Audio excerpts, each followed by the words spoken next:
అంతర్జాతీయంగా అవినీతి చేసినట్టు తేలిన అదానీ అరెస్టుకు అన్ని విధాలా అర్హుడని అన్నారు టీపీసీసీ చీఫ్ మహేష్ కుమార్ గౌడ్.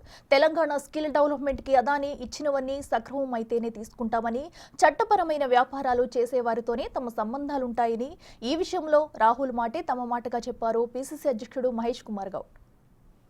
అమెరికాలో కూడా వ్యాపారాలనే కాబట్టి అమెరికా చట్టాల రీత్యా కూడా అమెరికాలో ఉన్న ఇన్వెస్టర్స్ కూడా మోసం చేసినారు. ఓవర్ ప్రైస్ ద్వారా అక్కడ ఇన్వెస్టర్స్ కూడా మోసపోయినారు. కాబట్టి వీరికి శిక్షకి అర్హుడు అనే మాట ఇవాళ ఎఫ్బిఐ కానీ అమెరికా నిఘా సంస్థ కానీ తేలుస్తున్నట్టు సందర్భం. ఇంత మొట్టికాయలేసి ఇంత బాటంగా ఈ విషయాలు బయటకు వచ్చినప్పటికి కూడా ప్రధానమంత్రి గారు దేని మీద స్పందించట్లేదు. కారణం మళ్ళీ చెప్తా ఉన్నా, అదాన్ని అరెస్ట్ అవుతే ప్రధానమంత్రి రాజీనామా చేయక తప్పదు. వాస్తవాలు బయటకు వస్తాయి. ఇవన్నీ విషయాల్లో లోతుగా వెళ్ళినప్పుడు 2014కి అదాని సంపద ఎంత, వారి ఆస్తులు ఎంత, ఈ 10 ఏళ్లలో ఎన్ని రేట్లు వారు పెరిగినారు ఒక్కసారి బేరు చేసుకుంటే, లోతుగా ఆలోచిస్తే ఇది ప్రపంచంలోనే సాధ్యపడిన విషయం. స్కిల్ యూనివర్సిటీకి 100 కోట్లు అదాని వచ్చి ఇచ్చాడు.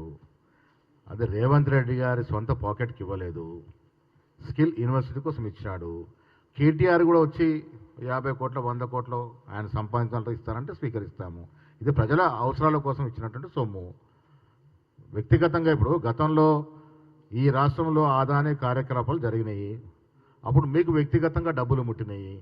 ఇక్కడ ఎవరు వ్యక్తిగతంగా డబ్బులు తీసుకోలేదు. బాజాప్తా ఆన్ రికార్డ్ స్కిల్ యూనివర్సిటీ కోసం ఆయన 100 కోట్లు ఇచ్చినాడు. ఇది ఎవరు పాకెట్లకు పోయే అమౌంట్ కాదు. అందుకే నేనేమంటప్పుడు చట్టరీత్యా ఎవరు వ్యాపారం చేసుకున్నా చట్టాలకు లోబడి వ్యాపారం చేసుకుంటే మాకు ఇబ్బంది లేదు. రాహుల్ గాంధీ గారు ఒక విషయం మాట్లాడుతున్నారంటే అదే స్పష్టత రేవంత్ రెడ్డి గారిది మాది కూడా, అదే లైను రేవంత్ రెడ్డి గారిది మాది కూడా. ఏఐసిసి అగ్రనాయకుడు ఒక విషయం మాడితే అదే లైన్లో మేమందరం ఉంటాము. చట్టానికి లోబడి జరిగే వ్యాపారాలే తెలంగాణలో అనుమతిస్తాము. చట్టానికి వ్యతిరేకంగా ఏ వ్యాపారం ఉన్నా ఇక్కడ అనుమతించబడదు. రాహుల్ గాంధీ గారే మొన్న చెప్పినారు, నేను వ్యక్తిగతంగా అదానికో అంబానీకో దాని మీద కాదు, వారు చేసిన కొన్ని చట్టరీత్యా వ్యతిరేక కార్యకలాపాల మీదనే ఆయన మాట్లాడుతూ ఉన్నాడు. అదాని గారు న్యాయంగా వ్యాపారం చేసుకుంటే మాకేం నొప్పి ఉంటుంది? ఇప్పుడు ఇతరత్ర వ్యాపారస్తుల మీద మేము మాట్లాడలే కదా. ఈ దేశంలో బడా వ్యాపారస్తులు 100లో ఉన్నారు.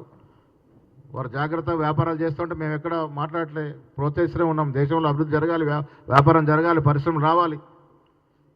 కానీ చట్టాన్ని తోట్లు పొడిచి ఎక్కడ ఏ రంగంలో అయితే వారు చేశారో ఆ రంగాల మీద